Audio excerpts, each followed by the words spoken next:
ನಾವೆಲ್ಲ ಹಿಂದೂಗಳು, ನಾವು ದೇವ್ರನ್ನ ಪೂಜಿಸ್ತೀವಿ, ದೇವ್ರ ಭಕ್ತರು ನಾವೆಲ್ಲ. ಕಾಣಿಕೆಗಳನ್ನ ಪಡಿತಕ್ಕಂಥ ಧರ್ಮಸ್ಥಳ ದೇವಸ್ಥಾನದ ಲೆಕ್ಕಾಚಾರಗಳು ಸಿಗ್ತಾ ಇಲ್ಲ.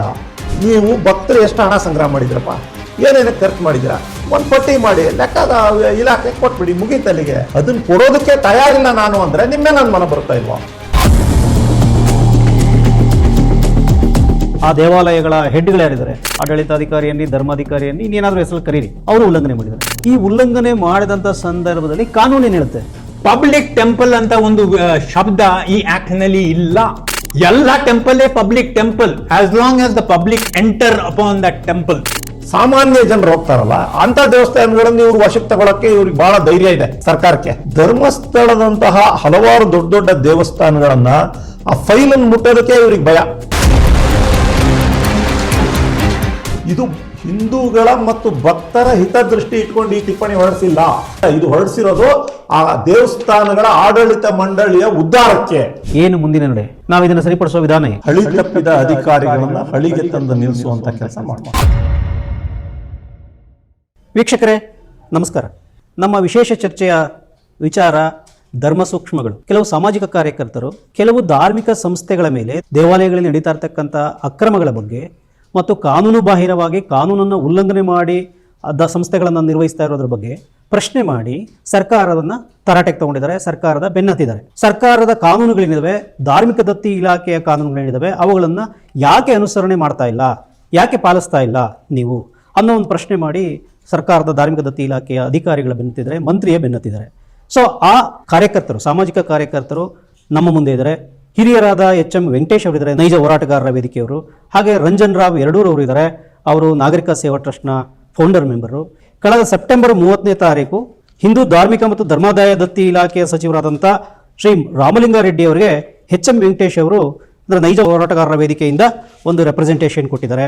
ಆ ರೆಪ್ರೆಸೆಂಟೇಷನ್ ಏನಪ್ಪಾ ಅಂತಂದರೆ, ಹಿಂದೂ ಧಾರ್ಮಿಕ ಮತ್ತು ಧರ್ಮಾದಾಯ ದತ್ತಿ ಇಲಾಖೆಯ ವ್ಯಾಪ್ತಿಗೆ ಒಳಪಡದಿರುವ ಹಿಂದೂ ದೇವಸ್ಥಾನಗಳನ್ನು ಕಡ್ಡಾಯವಾಗಿ ನೋಂದಾವಣಿ ಮಾಡಲು ಹಾಗೂ ದೇವಾಲಯಗಳ ಆಸ್ತಿಪಾಸ್ತಿ ಚಿನ್ನಾಭರಣವೂ ಸೇರಿದಂತೆ ಒಟ್ಟು ಸಂಪನ್ಮೂಲಗಳನ್ನು ದಾಖಲಿಸುವ ಬಗ್ಗೆ. ಅಂದರೆ ಯಾವ ದೇವಸ್ಥಾನಗಳು ಈ ಕಾಯ್ದೆಯ ಅಡಿಯಲ್ಲಿ ನೋಂದಾವಣಿ ಮಾಡಿಲ್ಲ, ನೋಂದಾವಣಿ ಮಾಡದೆ ಹಾಗೆ ಅವು ಕಾರ್ಯನಿರ್ವಹಿಸ್ತಾ ಇದ್ದಾವೆ, ಅಂಥವುಗಳನ್ನು ನೋಂದಾವಣಿ ಮಾಡಿ ಕಾನೂನಿನ ವ್ಯಾಪ್ತಿಗೆ ತಗೊಂಬನ್ನಿ, ಕಾನೂನು ಪಾಲಿಸೋ ರೀತಿಯಲ್ಲಿ ಮಾಡಿ ಅನ್ನೋ ವಿಚಾರಕ್ಕೆ ಸಂಬಂಧಪಟ್ಟಂಥ ರೆಪ್ರೆಸೆಂಟೇಷನ್. ಈ ರೆಪ್ರೆಸೆಂಟೇಷನ್ ಏನಾಯಿತು, ಇದರ ಹಿನ್ನೆಲೆ ಏನು, ಇವ್ರು ಯಾಕೆ ಈಗ ಸ್ವಾತಂತ್ರ್ಯ ಬಂದು ಅಥವಾ ಈ ಕಾಯ್ದೆ ರಚನೆಯಾಗಿ ಯಾವುದೋ ಕಾಲ ಆದಮೇಲೆ, ಇಷ್ಟು ವರ್ಷಗಳಾದಮೇಲೆ ಇವರು ರೆಪ್ರೆಸೆಂಟೇಷನ್ ಕೊಡಲಿಕ್ಕೆ ಯಾಕೆ ಪರಿಸ್ಥಿತಿ ಬಂತು, ಈ ಎಲ್ಲವನ್ನು ಅವರಿಂದನೇ ಕೇಳಿ ತಿಳ್ಕೊಳ್ಳೋಣ. ನಾವು ಮೊದಲಿಗೆ ನಮ್ಮ ಅತಿಥಿಗಳನ್ನು ಸ್ವಾಗತಿಸೋಣ. ಸರ್ ನಮಸ್ಕಾರ.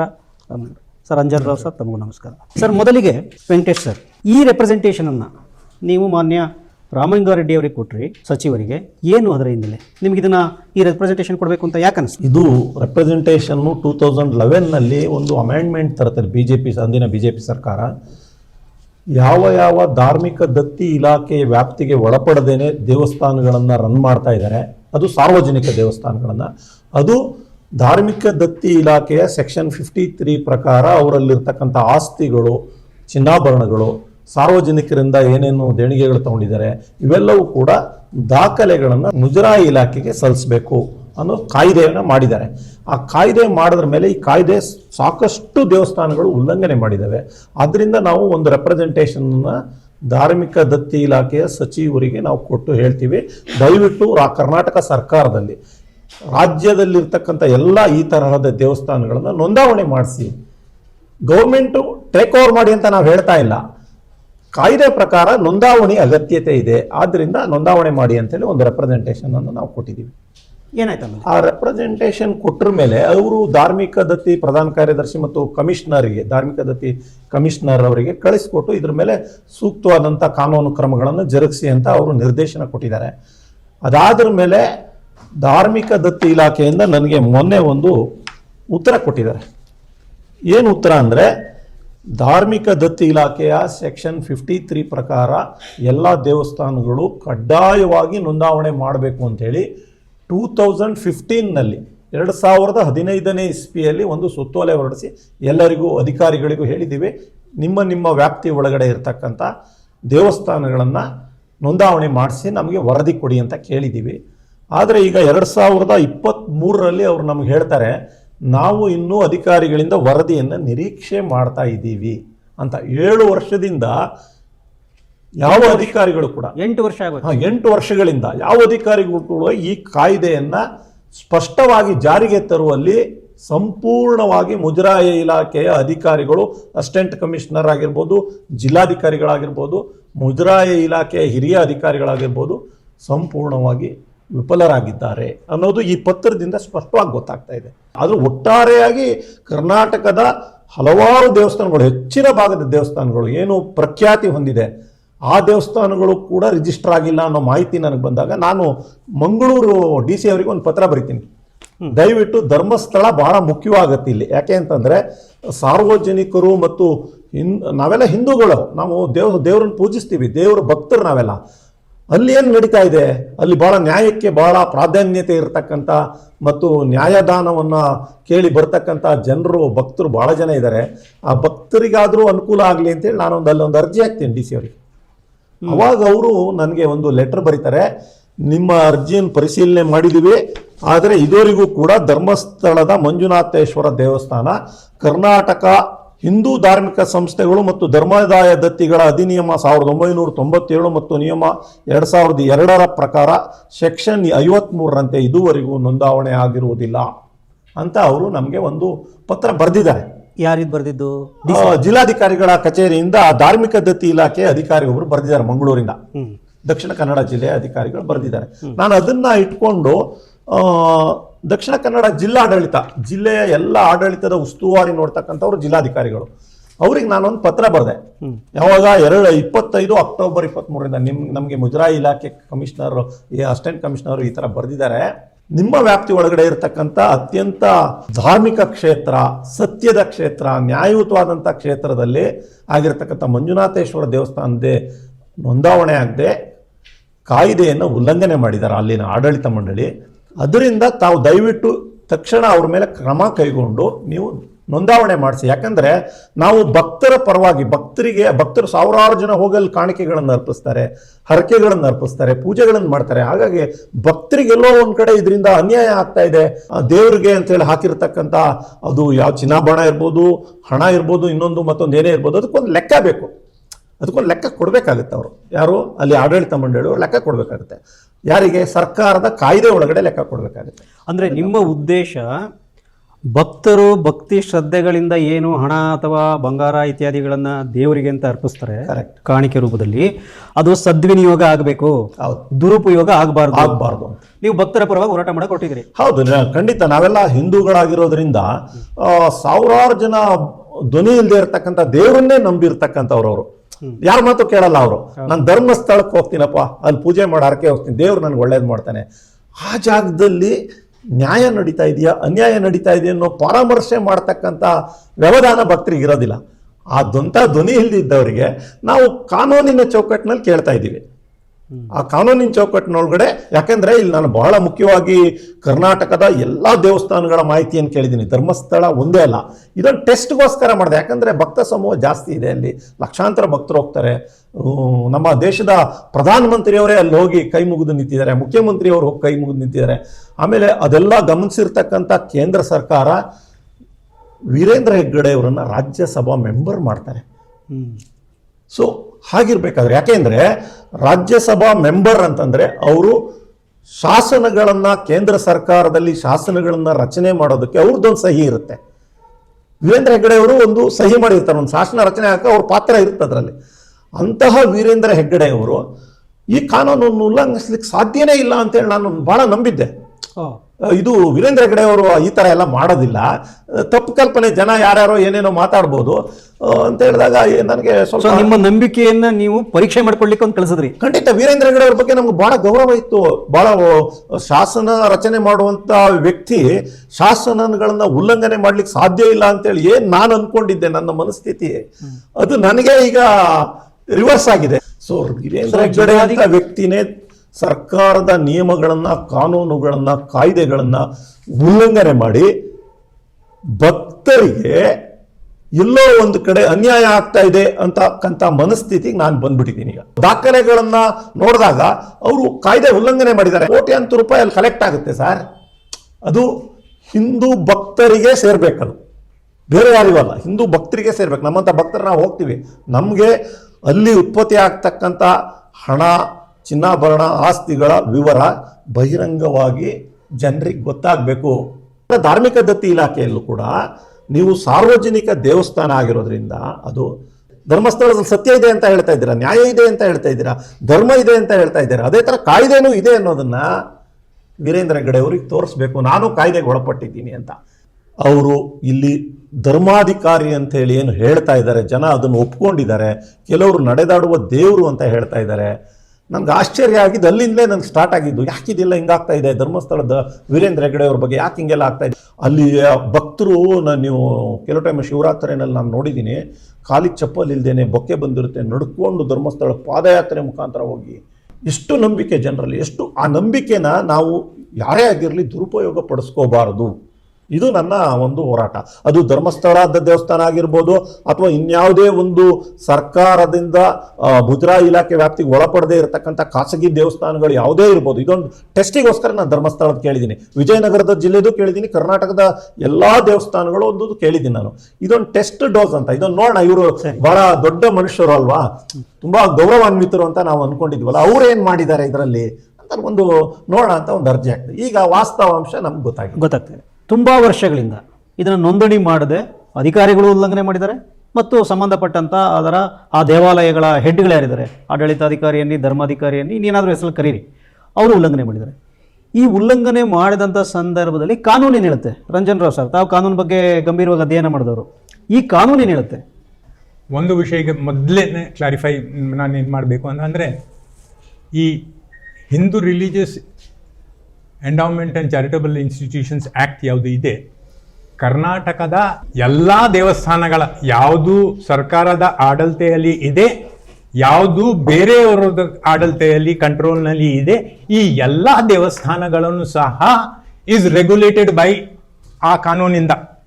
ಅದರಿಂದ ಎಕ್ಸೆಪ್ಷನ್ ಇದ್ದರೆ ಯಾವುದು ಇದನ್ನದಾದರೆ ಮಠದಲ್ಲಿ ಇರುವಂಥ ದೇವಸ್ಥಾನಗಳನ್ನು ಮಾತ್ರ ಎಕ್ಸೆಂಪ್ಟೆಡ್. ಎರಡನೇದು ಎಕ್ಸೆಂಪ್ಷನ್ ಅಂದರೆ ಫ್ಯಾಮಿಲಿ ಟೆಂಪಲ್ಸ್. ಈ ಫ್ಯಾಮಿಲಿ ಟೆಂಪಲಿನ ಡೆಫಿನೇಷನ್ ಏನು ಅಂತ ಇದನ್ನ ನೋಡಿದರೆ, ಅದು ಏನು ಹೇಳ್ತಾರೆ, ಈ ಫ್ಯಾಮಿಲಿಯ ಕುಟುಂಬದ ಹೆಸರೇ ಆ ಟೆಂಪಲ್ ಅನ್ನು ಮ್ಯಾನೇಜ್ ಮಾಡಬೇಕು. ನೀವು ಅದಕ್ಕೆ ಬೇರೆಯವರಿಂದ ಧನ ಸಹಾಯವನ್ನು ತೆಗೊಳ್ಳುವಂಥದ್ದು, ಪಬ್ಲಿಕ್ ಇಂದ ಧನ ಸಹಾಯ ತೆಗೊಳ್ಳುವಂಥದ್ದು ಅವಕಾಶ ಅದಕ್ಕೆ ಇಲ್ಲ. ನೀವು ಒಮ್ಮೆ ನಿಮ್ಮ ಮನೆಯಲ್ಲಿ ಇರುವಂತಹ ಯಾವುದು ಗುಡಿ ಇದೆ, ಅದರಲ್ಲಿ ಪೂಜೆ ಮಾಡಲಿಕ್ಕೆ ಜನರಿಗೆ ಅವಕಾಶ ಕೊಟ್ಟಲ್ಲಿ ಆ ದೇವಸ್ಥಾನ ಪಬ್ಲಿಕ್ ದೇವಸ್ಥಾನ ಆಗತ್ತೆ. ಇದು ಒಂದು ಹೊಸ್ತು ಏನು ವಿಚಾರ ಅಲ್ಲ. ಅಂದ್ರೆ ನಮ್ಮ ಮನೆಯಲ್ಲೋ, ನಮ್ಮ ತೋಟದಲ್ಲೋ, ನಮ್ಮ ಮನೆ ಅಂಗಳದಲ್ಲೋ ಇಟ್ಕೊಂಡು ನಮಗೆ ಮನೆ ದೇವರುಗಳು ಅಂತ ನಮ್ಮ ಕುಟುಂಬದಸ್ಥರು ಮಾತ್ರ ಅದಕ್ಕೆ ಪೂಜೆ ಇದನ್ನು ಮಾಡ್ತಾರೆ, ಅದರ ಖರ್ಚನ್ನು ನಿಭಾಯಿಸ್ತಾರೆ. ಅದು ನಮ್ಮ ಫ್ಯಾಮಿಲಿ ಟೆಂಪಲ್. ಪಬ್ಲಿಕ್ ಟೆಂಪಲ್ ಅಂತ ಒಂದು ಶಬ್ದ ಈ ಆಕ್ಟ್ ನಲ್ಲಿ ಇಲ್ಲ. ಎಲ್ಲ temple public temple as long as the public enter upon that temple. ಸ್ಪಷ್ಟಾಗಿ ಹೇಳ್ತಾರೆ, ಪಬ್ಲಿಕ್ನವರು ಅಲ್ಲಿ ಪೂಜೆ ಮಾಡಲಿಕ್ಕೆ ಅಧಿಕಾರ ಇದ್ರೆ ಅದು ಪಬ್ಲಿಕ್ ಟೆಂಪಲ್. ನಿಮ್ಮ ಮನೆ ಒಳಗೇನೆ ಇರಲಿ, ಪ್ರೈವೇಟ್ ನೀವು ಒಬ್ಬ ಸ್ಟಾರ್ಟ್ ಮಾಡಿದ್ರು ಸಹ ಅದು ಪಬ್ಲಿಕ್ ಟೆಂಪಲ್. ನಮ್ಮ ಸುಪ್ರೀಂ ಕೋರ್ಟ್ ನಲ್ಲಿ ಸಮೇತ ಟೇಕಿ ವೆಂಕಟರತ್ನ ಕೇಸ್ನಲ್ಲಿ ಅವರು ಸಹ ಸ್ಪಷ್ಟ ಹೇಳ್ತಾರೆ, ಭಾರತದಲ್ಲಿ ಎಲ್ಲಾ ದೇವಸ್ಥಾನಗಳನ್ನು ಪ್ರಾರಂಭ ಆಗಬೇಕಾದ್ರೆ ಪ್ರೈವೇಟೇ ಒಬ್ಬ ವ್ಯಕ್ತಿ ಅದನ್ನು ಪ್ರಾರಂಭ ಮಾಡ್ತಾನೆ. ಆದ್ರೆ ಓವರ್ ದ ಇಯರ್ಸ್ ಅದು ಗ್ರಾಜುಯಲಿ it acquires the nature of A public temple. ಈ ಅಮೆಂಡ್ಮೆಂಟ್ ಗಳನ್ನು ಮಾಡಬೇಕಾದ್ರೆ ರಾಮ ಜೋಯಿಸ್ ಕಮಿಟಿಯವರು ಇದನ್ನು ಸ್ಪಷ್ಟವಾಗಿ ಪರ್ಪಸ್ ಆಫ್ ದ ಆಕ್ಟ್ ಅಂತ ಹೇಳಿ, ಆ purpose and objects of the act ಅಂತ ಇರ್ತದೆ.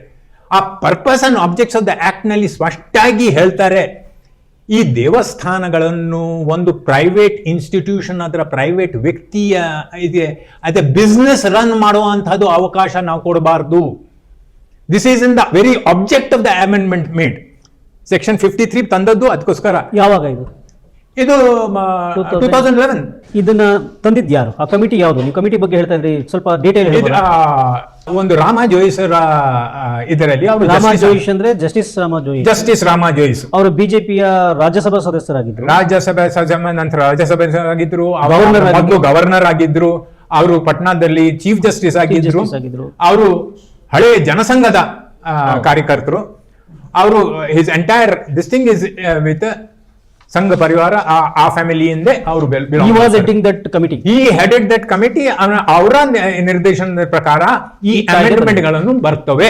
ರಾಮ ಜೋಯಿಸಿನ ಕಮಿಟಿ ಪ್ರಕಾರನೇ ಈ ಅಮೆಂಡ್ಮೆಂಟ್ ಇದು ಬರ್ತದೆ. ಬಹಳ ಮುಖ್ಯವಾಗಿ ನಾವು ಗಮನಿಸಬೇಕಾಗಿರೋ ವಿಚಾರ. ಇದು ಇಂಪಾರ್ಟೆಂಟ್. ಯಾಕೆಂದ್ರೆ ಈ ಅಮೆಂಡ್ಮೆಂಟ್ ತರೋರು ಆಂಟಿ ಹಿಂದೂ ಅಲ್ಲ, ಇವರು ಕಮ್ಯುನಿಸ್ಟ್ಸ್ ಅಲ್ಲ. ದೇವಸ್ಥಾನಗಳನ್ನು ಮಿಸ್ಯೂಸ್ ಆಗದ ಹಾಗೆ, ಅದು ಒಂದು ಪ್ರೈವೇಟ್ ಬಿಸ್ನೆಸ್ ಎಂಟರ್ಪ್ರೈಸ್ ಅಂತ ಆಗುವ ಹಾಗೆ ಮಾಡಬಾರ್ದು ಅಂತ ಹೇಳಿ ಪಬ್ಲಿಕ್ಕಿನ ಇಂಟ್ರೆಸ್ಟ್ ಅನ್ನು ಅವರು ಕಾಪಾಡ್ತಾರೆ. ಅದಕ್ಕೋಸ್ಕರ ಈ ಅಮೆಂಡ್ಮೆಂಟ್ಗಳನ್ನು ಬರ್ತದೆ. ಆ ಅಮೆಂಡ್ಮೆಂಟ್ ನಲ್ಲಿ DC ಅವರಿಗೆ ಪೂರ್ತಿ ಪವರ್ ಇದೆ. ಅವರು ಮಾಡಲಿಲ್ಲ ಅಂತಾದ್ರೆ, ದೇವಸ್ಥಾನದವರು ಮಾಡಲಿಲ್ಲ ಅಂತಾದ್ರೆ, DC ಅವರು ಅಲ್ಲಿ ಹೋಗಿ ಅವರು ಎಲ್ಲ ವಿಷಯ ಇದನ್ನು ಸೀಸ್ ಮಾಡಿ, ಪೇಪರ್ಸ್ಗಳನ್ನು ಇದನ್ನು ಮಾಡಿ, ಆ ಇನ್ವೆಂಟ್ರಿ ಮಾಡುವಂಥದ್ದು ಅವರು ಮಾಡಿ ಅದನ್ನು ಡಿಪಾರ್ಟ್ಮೆಂಟ್ಗೆ ಅವರು ಕೊಡಬೇಕು. It is they are not private properties of any person.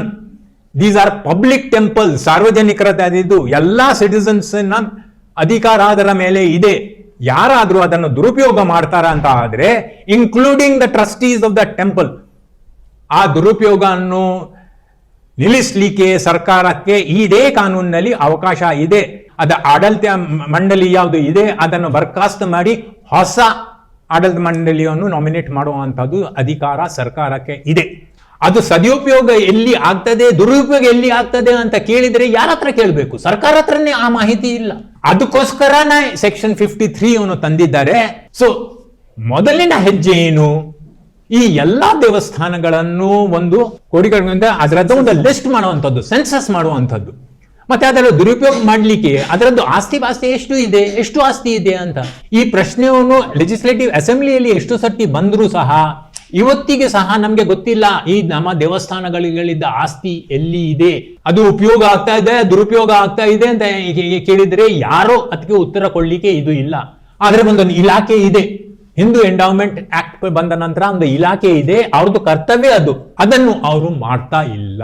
ಇಂದು ಈ ಧಾರ್ಮಿಕ ದತ್ತಿ ಇಲಾಖೆ ಏನ್ ಮಾಡ್ತಾ ಇದೆ ಸರ್? ವೆಂಕಟೇಶ್ ಸರ್, ನೀವು ಇಂಥದ್ದೆಲ್ಲ ಬಹಳಷ್ಟು ಹೋರಾಟಗಳನ್ನ ಧಾರ್ಮಿಕ ದತ್ತಿ ಇಲಾಖೆ ಅನ್ನೋದು ಒಂದು ಏನಿದೆ, ಚಾಮರಾಜಪೇಟೆನಲ್ಲಿ ಒಂದು ಕಮಿಷನರ್ ಆಫೀಸ್ ಇದೆ, ಧಾರ್ಮಿಕ ದತ್ತಿ ಆಯುಕ್ತರ ಕಚೇರಿ. ಅಲ್ಲೋಗಿ ನೀವೇನಾದ್ರೂ ಧಾರ್ಮಿಕ ದತ್ತಿ ಇಲಾಖೆ ನೀವು ಯಾವ ದೇವಸ್ಥಾನಗಳದ್ದು ಒಂದು ಲಿಸ್ಟ್ ಕೊಡಿ, ಆ ವ್ಯಾಪ್ತಿಗೆ ಒಳಪಡದೆ ಇರತಕ್ಕಂಥ ದೇವಸ್ಥಾನಗಳದ್ದು ಒಂದು ಲಿಸ್ಟ್ ಕೊಡಿ ಅಂದ್ರೆ ಅವ್ರ ಹತ್ರ ಆ ಲಿಸ್ಟೇ ಇಲ್ಲ, ಅವ್ರ ಹತ್ರ ದೇವಸ್ಥಾನಗಳದ್ದು ಲಿಸ್ಟೇ ಇಲ್ಲ. ಇಲಾಖೆ ಏನ್ ಮಾಡ್ತಾ ಇದೆ ಅಂದ್ರೆ, ನನಗೊಂದು ಎಂಡಾರ್ಸ್ಮೆಂಟ್ ಅಲ್ಲಿ ಜನರಿಗೆ ಈದಿನ.com ನೋಡ್ತಕ್ಕಂಥ ಭಕ್ತರಿಗೆ ವಿಶೇಷವಾಗಿ ಒಂದು ವಿಷಯನ ನಾನು ಇಲ್ಲಿ ಅವರ ದಾಖಲೆಗಳಲ್ಲಿ ಹೇಳ್ತಾ ಇದೆ. 2015ರಲ್ಲಿ ನಾವು ಸುತ್ತೋಲೆ ಹೊರಡಿಸಿದೀವಿ, 8 ವರ್ಷ ಆದ್ರೂ ಕೂಡ ನಾವು ಇನ್ನೂ ನಿರೀಕ್ಷೆ ಮಾಡ್ತಾ ಇದೀವಿ ಕೆಳ ಹಂತದ ಅಧಿಕಾರಿಗಳಿಂದ ಅಂತ ಹೇಳ್ತಾರೆ. ಅಂದ್ರೆ ಜಿಲ್ಲೆಗಳಿಂದ ಮಾಹಿತಿ ಬರಬೇಕು, ಜಿಲ್ಲೆಗಳಿಂದ ಮಾಹಿತಿಗಳು ಬರಬೇಕು, ನಾವು ನಿರೀಕ್ಷೆ ಮಾಡ್ತಾ ಇದೀವಿ ಅಂತೇಳಿ ಈಗ ನಿನ್ನೆ ಬರೆದಿರೋ ಲೆಟರ್ ನನಗೆ. ಈ ಲೆಟರ್ ನೋಡಿದಾಗ ಅಧಿಕಾರಿಗಳು ಸಾರ್ವಜನಿಕರ ತೆರಿಗೆ ಹಣದಿಂದ ಸಂಬಳಗಳನ್ನು ತಗೊಂಡು ಎಲ್ಲಾ ಸೇವಾ ಸೌಲಭ್ಯಗಳನ್ನು ಪಡೆದು 8 ವರ್ಷ ಆದ್ರೂ ಒಂದು ದೇವಸ್ಥಾನದ ರಿಜಿಸ್ಟರ್ ಮಾಡಿಸಿರ್ತಕ್ಕಂಥ ಒಂದು ದಾಖಲೆಗಳನ್ನ ಕೊಡ್ಲಿಕ್ಕೆ ಸಾಧ್ಯ ಆಗೋದಿಲ್ಲ ಅಂದ್ರೆ ಆ ಇಲಾಖೆ ಯಾಕೆ ಬೇಕು ಅಂತ ಹೇಳಿ ನನ್ನ ಮನಸ್ಸಲ್ಲಿ ಪ್ರಶ್ನೆ ಉದ್ಭವ ಆಗುತ್ತೆ. ಈಗ ಬಹಳ ಹಿಂದೆ ಸೆಕ್ಷನ್ 42, 43 ಕೆಳಗಡೆ ನಮ್ಮ ಇವ್ರು ಹೇಳ್ತಾ ಇದ್ರು ಸಾಹೇಬ್ರು, ಒಂದು 10-12 ದೇವಸ್ಥಾನಗಳನ್ನ ಸರ್ಕಾರನೇ ದುರುಪಯೋಗ ಆಗಿದೆ ಅಂತ ಹೇಳಿ ಅವರು ಆಡಳಿತ ವ್ಯಾಪ್ತಿ ತಂದು ಟ್ರಸ್ಟಿಗಳನ್ನು ನೇಮಿಸಿದ್ದಾರೆ. ಆಮೇಲೆ ಇವರು ಯಾವ ದೇವಸ್ಥಾನಗಳನ್ನ ಮಾಡ್ತಾರೆ ಇವರು 11 ಜನ ಅಂದ್ರೆ, ಒಂದು ಆರ್ಡಿನರಿ ಯಾವುದೇ ಒಂದು ಒತ್ತಡಕ್ಕೆ ಇಲ್ಲದೆ ಇರತಕ್ಕಂಥದ್ದು, ಅವರು ಅಲ್ಲಿ ಆ ದೇವಸ್ಥಾನಗಳಿಗೆ ಜನಪ್ರತಿನಿಧಿಗಳು, ಮಿನಿಸ್ಟರ್ಸ್ಗಳು, ಇಂಡಸ್ಟ್ರಿಯಲಿಸ್ಟು ಯಾರು ಹೋಗೋದಿಲ್ಲ ಆ ದೇವಸ್ಥಾನಗಳಿಗೆ, ಸಾಮಾನ್ಯ ಜನರು ಹೋಗ್ತಾರಲ್ಲ ಅಂತ ದೇವಸ್ಥಾನಗಳನ್ನು ಇವ್ರು ವಶಕ್ಕೆ ತಗೊಳಕ್ಕೆ ಇವ್ರಿಗೆ ಬಹಳ ಧೈರ್ಯ ಇದೆ ಸರ್ಕಾರಕ್ಕೆ. ಧರ್ಮಸ್ಥಳದಂತಹ ಹಲವಾರು ದೊಡ್ಡ ದೊಡ್ಡ ದೇವಸ್ಥಾನಗಳನ್ನ ಆ ಫೈಲನ್ನು ಮುಟ್ಟೋದಕ್ಕೆ ಇವ್ರಿಗೆ ಭಯ. ಯಾಕಂದ್ರೆ ಕಾನೂನು ಉಲ್ಲಂಘನೆ ಆಗಿದೆ. ಆ ಉಲ್ಲಂಘನೆ ಆದ್ರ ಮೇಲೆ ಜಿಲ್ಲಾಧಿಕಾರಿಗಳಿಗೆ ನಾನು 2 ಪತ್ರ ಬರೆದಿದ್ದೀನಿ. ಏನು ಆಕ್ಷನ್ ತಗೊಂಡಿ ಅಂತ 42 ಪ್ರಕಾರ ಆಕ್ಷನ್ ತಗೋಬೇಕು.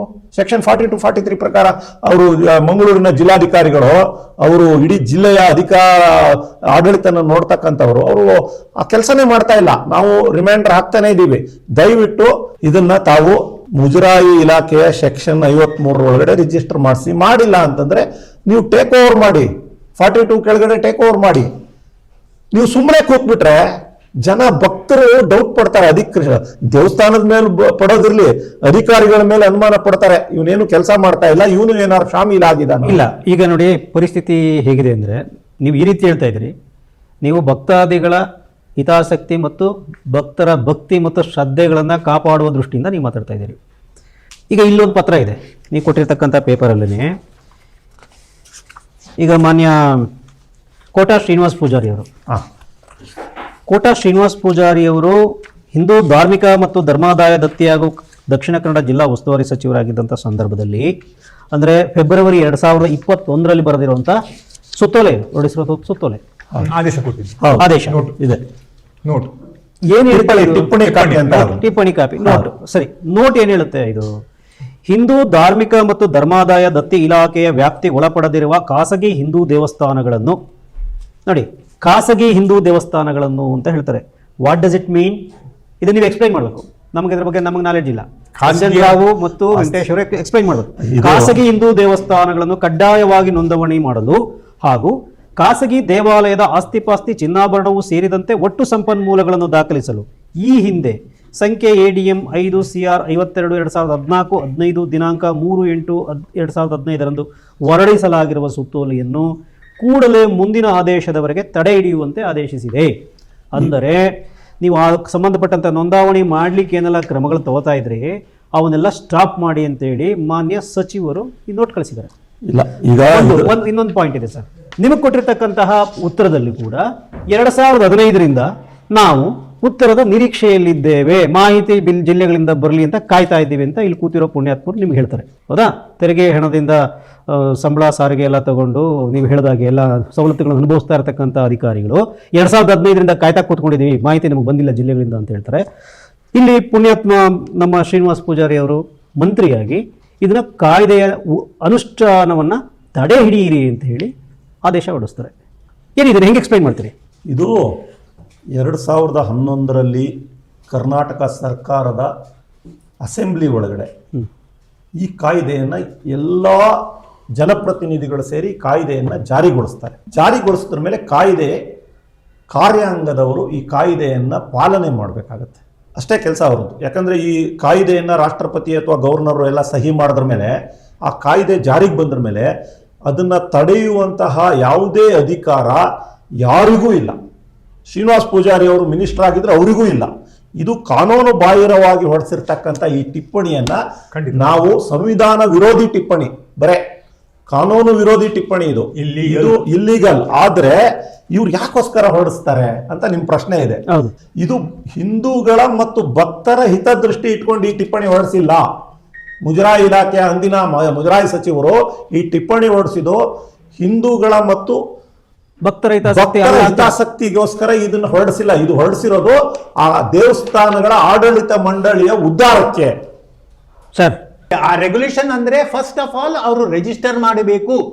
ಅವರ ಆಸ್ತಿ ಪಾಸ್ತಿಯ ಎಲ್ಲ ಡೀಟೇಲ್ಸ್ಗಳನ್ನು ಸರ್ಕಾರ ಡಿಪಾರ್ಟ್ಮೆಂಟಿಗೆ, ಎಂಡೌಮೆಂಟ್ ಡಿಪಾರ್ಟ್ಮೆಂಟಿಗೆ ಕೊಡಬೇಕು. That is itself a regulation under the act which they are bound to comply. They are within the act, they are not outside the act. What is outside the act ಅಂದ್ರೆ ಮಠಗಳನ್ನು exemption ಇದನ್ನು ಮಾಡಿದ್ದಾರೆ, ಅದನ್ನು challenge ಆಗಿ ಈಗ supreme ಕೋರ್ಟ್ನಲ್ಲಿ ಇದೆ. ಎರಡನೇದು ಫ್ಯಾಮಿಲಿ ಟೆಂಪಲ್, ಫ್ಯಾಮಿಲಿ ಎಂಡೌಮೆಂಟ್ ಮಾತ್ರ exempt. There is no question of khasagi. There is no such word in the act. There is no such thing as a khasagi temple. All temples are public temples as long as public enter upon it. ಅಲ್ಲ, ಆಮೇಲೆ ಇಲ್ಲಿ ಬಹಳ ಮುಖ್ಯವಾಗಿ ನನಗೆ ಇನ್ನೊಂದು ಪ್ರಶ್ನೆ, ಅಲ್ಲ ಒಂದೇ ನಿಮಿಷ ಹೇಳಿ ಮುಗಿಸ್ಬಿಡ್ತೀನಿ. ಇಲ್ಲಿ ಬಹಳ ಮುಖ್ಯವಾಗಿ ಗಮನಿಸಬೇಕಾಗಿದ್ದು, ಈಗ ಕುಕ್ಕೆ ಸುಬ್ರಹ್ಮಣ್ಯೇಶ್ವರ ಟೆಂಪಲ್ ಇದೆ, ಸುಬ್ರಹ್ಮಣ್ಯ ಸ್ವಾಮಿ. ಆಮೇಲೆ ಮಲೆ ಮಹದೇಶ್ವರ ಬೆಟ್ಟದಲ್ಲಿ ಟೆಂಪಲ್ ಇದೆ. ಇದು ಮುಜರಾಯಿ ಇಲಾಖೆ ವ್ಯಾಪ್ತಿ ಒಳಗಡೆ ಬರೋದ್ರಿಂದ ನಮಗೆ ಪ್ರತಿ ವರ್ಷ ಗೊತ್ತಾಗುತ್ತೆ ಇಲ್ಲಿ ಎಷ್ಟು ಲಕ್ಷ ರೂಪಾಯಿ ಕಾಣಿಕೆ ಭಕ್ತರಿಂದ ಸಂಗ್ರಹ ಆಗಿದೆ. ಹೇಳ್ತಾರೆ ಅದರ ಖರ್ಚುಗಳೇನಿದೆ ಪ್ರಕಟಣೆಯಲ್ಲಿ ಬರ್ತದೆ, ಸರ್ಕಾರದ ಕಂಟ್ರೋಲ್ ಅಲ್ಲಿ ಇರುತ್ತೆ. ಅಷ್ಟೇ ಪ್ರಾಮುಖ್ಯತೆ ಇರತಕ್ಕಂಥ, ಅಷ್ಟೇ ಕಾಣಿಕೆಗಳನ್ನ ಪಡೀತಕ್ಕಂಥ ಧರ್ಮಸ್ಥಳ ದೇವಸ್ಥಾನದ ಲೆಕ್ಕಾಚಾರಗಳು ಸಿಗ್ತಾ ಇಲ್ಲ. ಸರ್, ನನಗೆ ಅದಕ್ಕಿಂತ ಮುಂಚೆ ಈಗ ಮೂಲಭೂತವಾಗಿ ನೀವೇನು ಹೇಳಿದ್ರಿ, ಈ ಪತ್ರ, ಈ ನೋಟ್ ಏನು ಕಳಿಸಿದ್ದಾರೆ ಮಾಜಿ ಸಚಿವರು, ಈ ನೋಟು ಭಕ್ತರ ಹಿತಾಸಕ್ತಿಗೆ, ಹಿಂದೂಗಳ ಹಿತಾಸಕ್ತಿಗೆ ವಿರುದ್ಧವಾಗಿದೆ, ಅದರ ಪರವಾಗಿಲ್ಲ. ಯಾರು ದೇವರ ದೇವಸ್ಥಾನದ ಹಣವನ್ನ ಮಿಸ್ಯೂಸ್ ಮಾಡ್ಲಿಕ್ಕೆ ಯಾರು ಕೂತಿರ್ತಾರೆ ಅಂತವರ ಪರವಾಗಿದೆ ಅಂತ ನೀವೊಂದು ಸ್ಟೇಟ್ಮೆಂಟ್ ಅವಕಾಶ ಕೊಟ್ಟಂಗಾಯ್ತು. ಆಗತ್ತೆ ಅಂತ ನೀವು ಹೇಳ್ತಾ ಇದ್ದೀರಿ. ಆಕ್ಚುಲಿ ಈ ವಿಷಯಕ್ಕೆ ಸಂಬಂಧಪಟ್ಟಂತೆ ಅಸೆಂಬ್ಲಿಗಳಲ್ಲಿ ಚರ್ಚೆ ಬಂದಾಗ ರಂಜನ್ ರಾಯ್ ಆಗ್ಲೇ ಹೇಳ್ತಾ ಇದ್ರು, ಅಸೆಂಬ್ಲಿಯಲ್ಲಿ ಚರ್ಚೆ ಬಂದಾಗ ಆಡಳಿತ ಪಕ್ಷ ವಿರೋಧ ಪಕ್ಷದ ಎಲ್ಲ ಜನ ಬಹಳಷ್ಟು ಜನ ಸೇರ್ಕೊಂಡು ಹಿಂದೂ ದೇವಸ್ಥಾನಗಳ ಮೇಲೆ ಇದು ದಾಳಿ ಮಾಡುತ್ತೆ, ಹಿಂದೂ ದೇವಸ್ಥಾನಗಳನ್ನ ನಿಯಂತ್ರಣ ಮಾಡೋಕ್ಕೆ ಇದು ಅವಕಾಶ ಮಾಡಿಕೊಡುತ್ತೆ, ಅದು ಆಗಬಾರ್ದು ಅಂತ ಹೇಳಿ ಪಕ್ಷಾತೀತವಾಗಿ ಅರ್ಚಾಡಿದ್ದು ಕೂಗಾಡಿದ್ದು ಉದಾಹರಣೆ ಇದೆ. ಎಲ್ಲ ಪಕ್ಷ ಬಹುಪಾಲು ನಾಯಕರುಗಳು ಈ ರೀತಿಯ ಭಾವನೆ ಹೊಂದಿದ್ದಾರೆ ಮತ್ತು ಈ ರೀತಿಯ ಭಾವನೆಯನ್ನು ಪ್ರಜೆಗಳಲ್ಲಿ ಜನಗಳಲ್ಲಿ ಹರಡ್ತಾ ಇದ್ದಾರೆ. ದೇವಸ್ಥಾನ ನಿಯಂತ್ರಣ ಆಗ್ಬಿಡುತ್ತೆ. ಈಗಲೂ ಸೋಷಿಯಲ್ ಮೀಡಿಯಾದಲ್ಲಿ ಅದಕ್ಕೆ ರಾಮಾಜೋಯ್ ಸರ್ ಕಮಿಟಿ ಮಾಡಿರೋದು. ನಾನು ಅದಕ್ಕೆ ಹೇಳ್ತಾ ಇದ್ದೀನಿ, ಇದು ಹೀಗಿದೆ ವಾತಾವರಣ ಮತ್ತು ಪಬ್ಲಿಕ್ ಪರ್ಸೆಪ್ಷನ್ ಆ ರೀತಿ ಬಿಂಬಿಸಲಾಗಿದೆ. ಏನಂದ್ರೆ ಸರ್ಕಾರ ಈ ಕಾಯ್ದೆ ಜಾರಿಯಾಗಬೇಕು ಅಂತಂದ್ರೆ ಹಿಂದೂ ದೇವಸ್ಥಾನಗಳನ್ನ ಕಂಟ್ರೋಲ್ ತಗೊಂಡ್ಬಿಡ್ತಾರೆ, ಹಿಂದೂಗಳ ದೇವಸ್ಥಾನವನ್ನ ಸರ್ಕಾರ ಕಂಟ್ರೋಲ್ ತಗೊಂಡು ಅದನ್ನ ಹಾಳು ಮಾಡ್ತಾರೆ, ನಮ್ಮ ನಂಬಿಕೆಗೆ ವಿರುದ್ಧ ಇತ್ಯಾದಿ ಕಥೆಗಳನ್ನ ಕಟ್ಟಿ ಪ್ರಚಾರ ಮಾಡ್ತಾರೆ. ನೀವೇನು ಹೇಳ್ತಾ ಇದ್ದೀರಿ? ಅದು ತಪ್ಪು ಸಂದೇಶ. ನೋಡಿ, ಈ ಆಕ್ಟ್ ಅಲ್ಲಿ 53ನಲ್ಲಿ ಸರ್ಕಾರ ವಶಕ್ಕೆ ತಗೊಳ್ತಾ ಇಲ್ಲ. ಇದನ್ನು ಸ್ಪಷ್ಟವಾಗಿ ಅರ್ಥ ಮಾಡ್ಕೋಬೇಕು ನಮ್ಮ ಭಕ್ತರುಗಳೆಲ್ಲ, ದೇವಸ್ಥಾನದ ದೇವಾಲಯದ ಭಕ್ತರುಗಳೆಲ್ಲ ಚೆನ್ನಾಗಿ ಅರ್ಥ ಮಾಡ್ಕೊಳ್ಳಿ. ಸೆಕ್ಷನ್ 53 ಏನಿದೆ, ಇದು ಸರ್ಕಾರ ದೇವಸ್ಥಾನನ ವಶಪಡಿಸ್ಕೊಂಡು ಬಿಡುತ್ತೆ ನೋಂದಾವಣೆ ಮಾಡಿದ ತಕ್ಷಣ ಅಂತ ಹೇಳಿದ್ರೆ ಅದು ತಪ್ಪು ಕಲ್ಪನೆ. 53 ಏನು ಹೇಳುತ್ತೆ, ಆಸ್ತಿ ಪಾಸ್ತಿ ಚಿನ್ನಾಭರಣಗಳು ಏನು ಹರಕೆ ಹೊತ್ತಿರ್ತಾರೆ ಜನ, ಆಮೇಲೆ ಅದರಲ್ಲಿ ಯಾರ್ಯಾರು ಟ್ರಸ್ಟಿಗಳಿದ್ದಾರೆ, ನೀವೆಲ್ಲರೂ ಕೂಡ ಅದೆಲ್ಲದೂ ಕೂಡ ಒಂದು ನೋಂದಾವಣೆ ಮಾಡಿ, ಮುಜರಾಯಿ ಇಲಾಖೆ ಒಳಗಡೆ ನೋಂದಾವಣೆ ಮಾಡಿ ಪ್ರತಿ ವರ್ಷ ನೀವು ಒಂದು ಅಕೌಂಟ್ಸನ್ನು ಸಬ್ಮಿಟ್ ಮಾಡಿ ಅಷ್ಟೇ. ಅವರು ಯಾವುದೇ ಕಾರಣಕ್ಕೂ ಟೇಕ್ ಓವರ್ ಮಾಡ್ತಾ ಇಲ್ಲ ಸರ್ಕಾರ ಈ ಸೆಕ್ಷನ್ ಪ್ರಕಾರ. ಲೆಕ್ಕಪತ್ರ ಕೊಡಿ, ಪಾರದರ್ಶಕವಾಗಿರಲಿ. ನೀವು ದೇವಸ್ಥಾನ ರನ್ ಮಾಡೋದಕ್ಕೆ ಯಾರದ್ದು ಅಭ್ಯಂತರ ಇಲ್ಲ. ದೇವಸ್ಥಾನ ಅನ್ನೋದು ಧಾರ್ಮಿಕವಾಗಿ ಜನರ ಭಾವನೆಗಳಿಗೆ ಧಕ್ಕೆ ಆಗದೆ ಇರೋ ರೀತಿಯಲ್ಲಿ ಆ ಆಡಳಿತ ಮಂಡಳಿ ನಡ್ಕೋಬೇಕು, ಸರ್ಕಾರನೂ ನಡ್ಕೋಬೇಕು. ಯಾವುದೇ ಕಾರಣಕ್ಕೂ 53 ಕೆಳಗಡೆ, ಸೆಕ್ಷನ್ 53 ಕೆಳಗಡೆ ನೋಂದಾವಣೆ ಮಾಡಿದ ತಕ್ಷಣ ಸರ್ಕಾರ ಅಯ್ಯೋ ಧರ್ಮಸ್ಥಳನ ಈಗಿನ ಸರ್ಕಾರ ವಶಪಡಿಸ್ಕೊಳ್ಳೋದಕ್ಕೆ ಹಾತೊರಿತಾ ಇದೆ, ಅದೆಲ್ಲ ಸುಳ್ಳು. ನೀವು ಆಕ್ಟ್ ಓದಿ ದಯವಿಟ್ಟು, ಯಾರೇ ಭಕ್ತರಾದ್ರೂ ನೀವು ಯಾವುದೇ ದೇವಸ್ಥಾನಕ್ಕೆ ಹೋಗೋರು ಧಾರ್ಮಿಕ ದತ್ತಿ ಇಲಾಖೆ ಕಾಯ್ದೆ ಒಂದು ಪುಸ್ತಕ ತಗೊಂಡು ಹೋದ್ರಿ, ಅದ್ರಲ್ಲಿ ಸೆಕ್ಷನ್ 53 ಏನು ಹೇಳುತ್ತೆ ನೋಡ್ರಿ. ಅಷ್ಟೇ ನಾವು ಕೇಳ್ತಾ ಇರೋದು, ನೋಂದಾವಣೆ ಮಾಡಿಯಪ್ಪ ಸಾಕು, ಕಾನೂನಿದೆ, ಕಾಯ್ದೆ ಇದೆ, ನೋಂದಾವಣೆ ಮಾಡಿ. ಎಲ್ಲ ದೇವಸ್ಥಾನಗಳು ನೋಂದಾವಣೆ ಮಾಡಿ ಪಾರದರ್ಶಕವಾಗಿ ಕೆಲಸ ಮಾಡಿ. ನೀವು ಭಕ್ತರು ಎಷ್ಟು ಹಣ ಸಂಗ್ರಹ ಮಾಡಿದ್ರಪ್ಪ, ಏನೇನಕ್ಕೆ ಖರ್ಚು ಮಾಡಿದ್ದೀರಾ, ಒಂದು ಪಟ್ಟಿ ಮಾಡಿ ಲೆಕ್ಕದ ಇಲಾಖೆ ಕೊಟ್ಬಿಡಿ, ಮುಗೀತಲ್ಲಿಗೆ. ಅದನ್ನ ಕೊಡೋದಕ್ಕೆ ತಯಾರಿಲ್ಲ ನಾನು ಅಂದ್ರೆ ನಿಮ್ಮೇ ನನ್ನ ಮನ ಬರ್ತಾ ಇಲ್ವಾ? ದೇವಸ್ಥಾನದಲ್ಲಿ ಆಗುವಂತ ಆದಾಯದಿಂದ ಯಾವುದು ಸರ್ಕಾರ ಇದನ್ನಿದೆ, ಸರ್ಕಾರಕ್ಕೆ ಸಮೇತ ಅದನ್ನು ದುರುಪಯೋಗ ಮಾಡಲಿಕ್ಕೆ ಅವಕಾಶ ಇಲ್ಲ. ಅಂದ್ರೆ ನೀವು ಹೇಳೋ ಪ್ರಕಾರ ಮುಜರಾಯಿ ಇಲಾಖೆ ಅಂಡರಲ್ಲಿ ಕೆಲಸ ನಿರ್ವಹಿಸ್ತಾ ಇರತಕ್ಕಂಥ ದೇವಸ್ಥಾನಗಳು ಹಣವನ್ನು ಕೂಡ ಅದೇನು ಸರ್ಕಾರಕ್ಕೆ ಬರುತ್ತೆ, ಆ ಹಣವನ್ನು ಕೂಡ ಇವರು ದುರುಪಯೋಗ ಮಾಡಂಗಿಲ್ಲ, ಬೇರೆ ಉದ್ದೇಶಕ್ಕೋಸ್ಕರ ಬಳಸಂಗಿಲ್ಲ. ಇಲ್ಲ, ಅದು ಹಿಂದೂ ಧಾರ್ಮಿಕ ದೇವರುಗಳ ಕೆಲಸಕ್ಕೆ ಸಂಬಂಧಪಟ್ಟಂತೆ ಮಾತ್ರ ಖರ್ಚು ಮಾಡ್ತಾರೆ. ಇದು ಕಾನೂನಲ್ಲಿ ಇದೆ, ಇದೇ ಕಾನೂನಲ್ಲಿ ಆ ರೆಸ್ಟ್ರಿಕ್ಷನ್ ಸ್ಪಷ್ಟಾಗಿ ಇದೆ. Even the government cannot use it, ಮಿನಿಸ್ಟರಿಗೆ ಸಮೇತ ಅದನ್ನು ದುರುಪಯೋಗ ಮಾಡುವಂತ ಅಧಿಕಾರ ಇಲ್ಲ. ದುರುಪಯೋಗ ಆದರೆ ಅವರ ಮೇಲೆ ಚಾರ್ಜಸ್ ಬೀಳುತ್ತೆ. ಯಾಕೋಸ್ಕರ ಹಣನ ಮುದ್ರಾ ಇಲಾಖೆ ವ್ಯಾಪ್ತಿ ಪಟ್ಟಿರೋ ದೇವಸ್ಥಾನಗಳಲ್ಲಿ ಬರೋ ಹಣನೂ ಕೂಡ ಮಿಸ್ಯೂಸ್ ಮಾಡಂಗಿಲ್ಲ ಅಂದ್ರೆ, ಒಬ್ಬ ಭಕ್ತ ತನ್ನ ಬೆವರು ಸುರಿಸಿ ದುಡಿದಿರ್ತಕ್ಕಂಥ ಹಣದಲ್ಲಿ ಒಂದಷ್ಟು ಹಣನ ಆ ದೇವರಿಗೆ ನಂಬಿಕೆ, ವಿಶ್ವಾಸ, ಭಕ್ತಿಯಿಂದ ಸಮರ್ಪಣೆ ಮಾಡಿರ್ತಾನೆ. ಆ ಸಮರ್ಪಣೆ ಮಾಡಿರೋ ಹಣನ ಆ ಸೆಂಟಿಮೆಂಟ್ ಇರುತ್ತಲ್ಲ, ಭಾವನಾತ್ಮಕವಾಗಿ ಆ ದೇವ್ರ ಜೊತೆ ಮಾತಾಡ್ತಾ ಇರ್ತಾನೆ. ಒಬ್ಬ ಭಕ್ತ ಭಾವನಾತ್ಮಕವಾಗಿ ನಾನು ಒಂದಷ್ಟು ಕಾಣಿಕೆ ಆಗ್ತಾ ಇದ್ದೀನಿ, ನನಗೆ ಕಾಪಾಡಪ್ಪ, ನನ್ನ ಮಗಳು ಎಜುಕೇಷನ್ಗೆ ಅನ್ಯಾಯ ಆಗ್ತಾ ಇದೆ, ರಕ್ಷಣೆ ಕೊಡಪ್ಪ, ನನ್ನ ಹೆಂಡತಿ ಕಾಯಿಲೆ ಬಿದ್ದಿದೆ, ದಯವಿಟ್ಟು ನೀನು ಆ ಕಾಯಿಲೆ ಗುಣ ಮಾಡಪ್ಪ, ನಿನ್ಗೆ ಬಂದ್ಬಿಟ್ಟು ಹರಕೆ ಹೊತ್ತು ನಿನಗೊಂದು 100 ರೂಪಾಯಿ 500 ನನ್ನ ಕೈಯಲ್ಲಿ ಅದು ಕಾಣಿಕೆ ಆಗ್ತೀನಿ ಅಂತ ಆ ಭಾವನೆಗಳಿದೆಯಲ್ಲ ಜನರದ್ದು, ಆ ಹಣನ ದುರುಪಯೋಗ ಆಗಬಾರ್ದು. ಅದಕ್ಕೋಸ್ಕರನೇ ಈ ಆಕ್ಟ್ಗಳಲ್ಲಿ ತಂದಿರ್ತಕ್ಕಂಥದ್ದು. ಇವರು ಧರ್ಮಸ್ಥಳದ ವಿಷಯವನ್ನು ಎತ್ತಿದ್ದ ಹೌದು, ಯಾಕಂದ್ರೆ Dharmasthala is the highest revenue earning ನಮ್ಮ ಸ್ಟೇಟ್ನಲ್ಲಿ.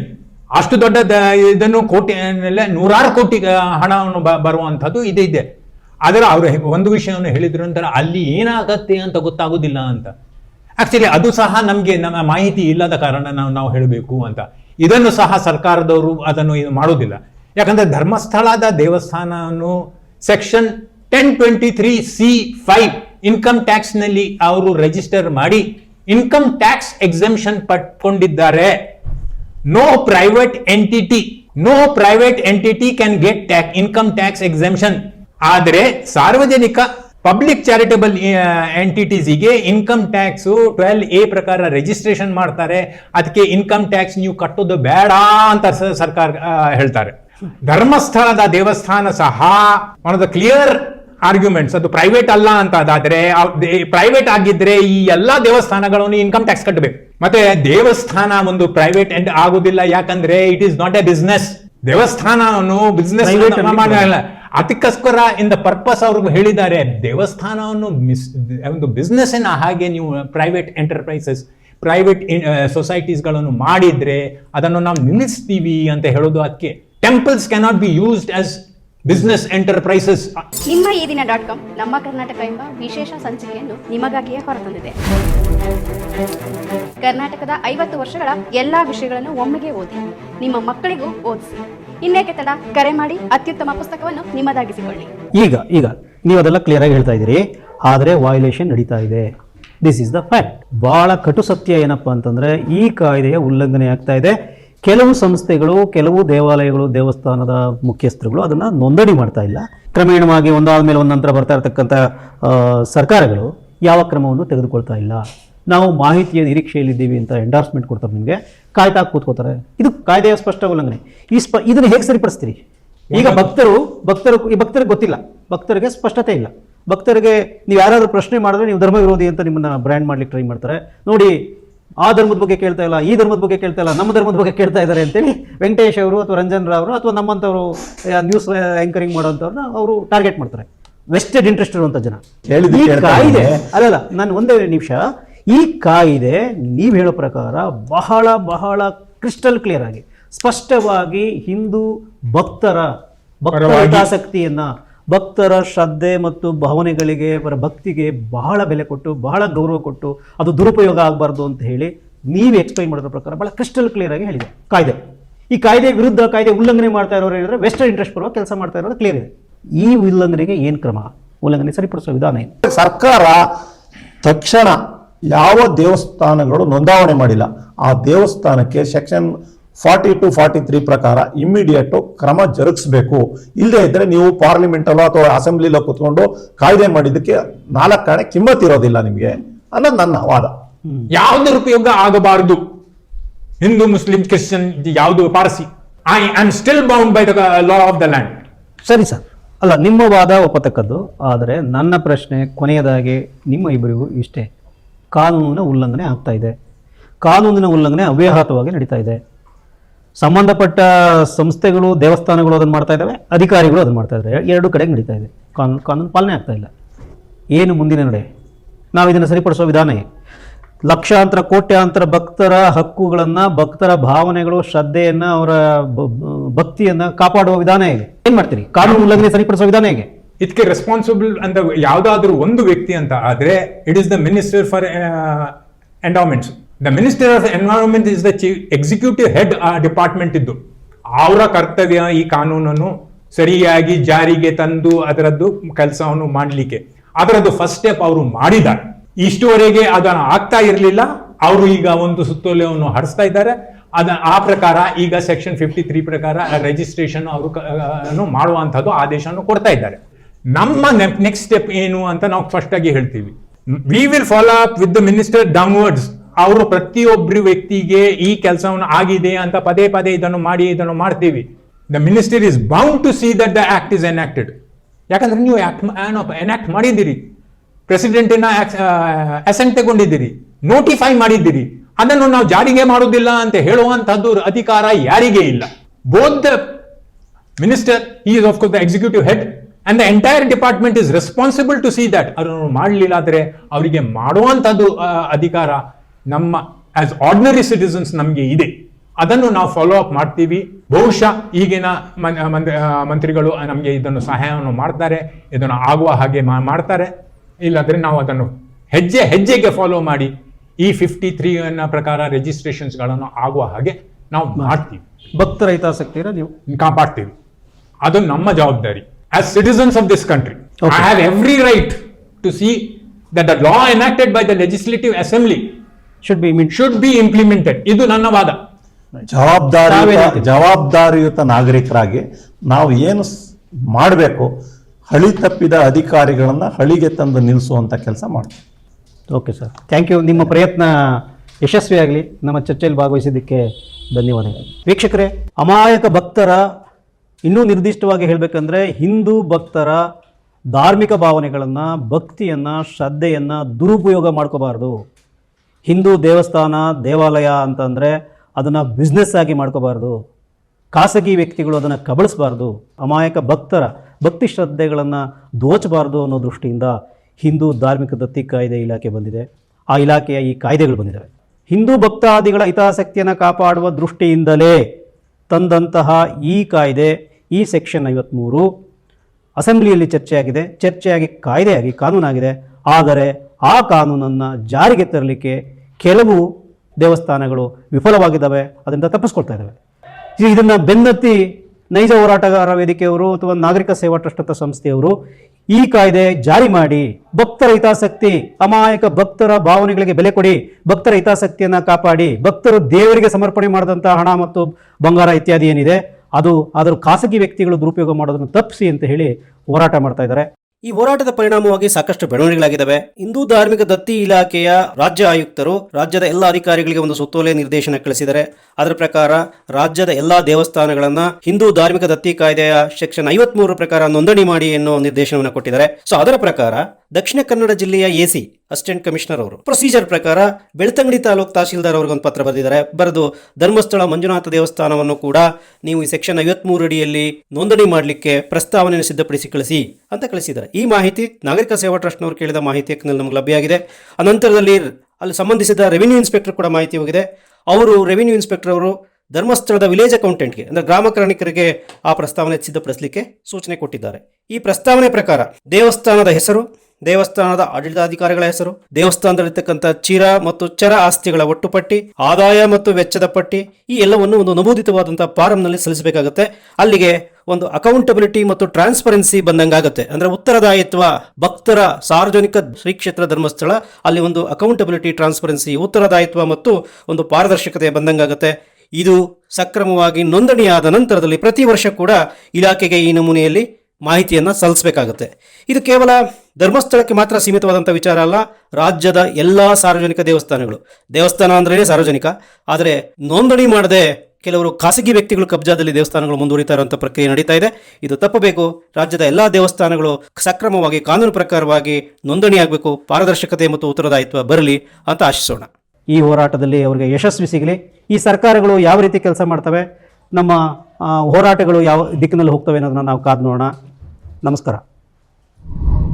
ಮತ್ತಷ್ಟು ವಿಶೇಷ ವಿಡಿಯೋಗಳನ್ನು ನೋಡಲು ಮತ್ತು ಹೊಸ ವಿಡಿಯೋಗಳ ಬಗ್ಗೆ ತಿಳಿಯಲು ಈ ದಿನ .com ಯೂಟ್ಯೂಬ್ ಚಾನೆಲ್ ಸಬ್ಸ್ಕ್ರೈಬ್ ಮಾಡಿ ಮತ್ತು ಬೆಲ್ ಐಕಾನ್ ಕ್ಲಿಕ್ ಮಾಡಿ.